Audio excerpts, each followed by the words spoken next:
On Saturday morning, a small group of parishioners arrives, brooms in hand, dusting wands, smiles on their faces. They sweep the floors, polish the brass, and dust the wooden surfaces. They aren't doing it for recognition. They're doing it because they understand. This is God's house. A clean church isn't just about spotless floors or tidy pews. It's about reverence, honoring the space where prayers are spoken, where joy and sorrow are shared, and where God's presence is felt. I love it for so many reasons, mainly because when we're here, there aren't a lot of people here with us. We, maybe a half a dozen people.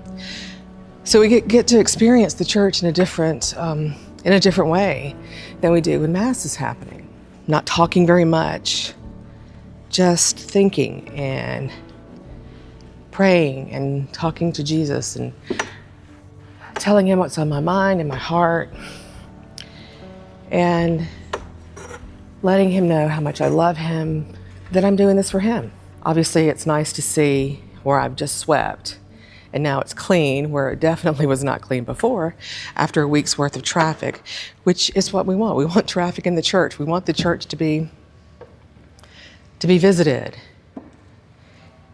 But then there has to be some kind of maintenance with it.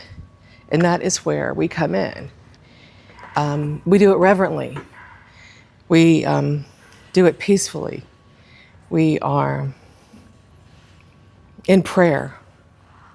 Maybe our eyes aren't shut, but it is a very prayerful experience.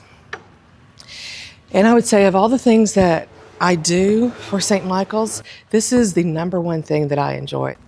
I guess the reason why I like cleaning the church is because it's a background job, and it gives me an opportunity to be alone in the church with Jesus until the doors are opened for the guardians to come in at 10.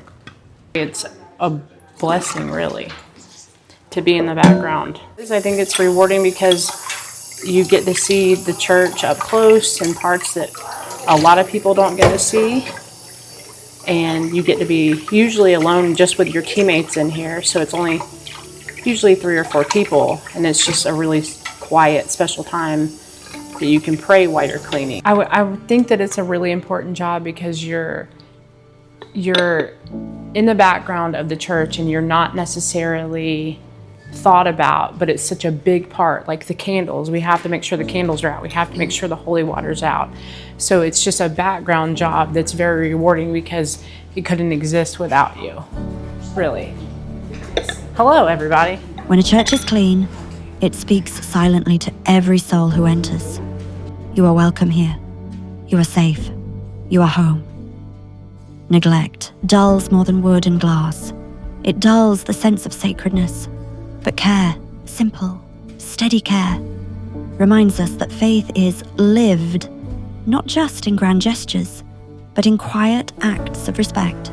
I just feel like it brings me closer to God and being able to help keep His place clean and everything. That way it's done respectful. So whether it's a vacuum cleaner, the washing of a window, or the picking up of a forgotten bulletin, every act of cleaning is an act of love. Because keeping the church clean isn't just about keeping it beautiful. It's about keeping it holy. You, too, can become a member of the Altar Guild at the Basilica of St. Michael, the Archangel. It could be the most peace you find in the entire day.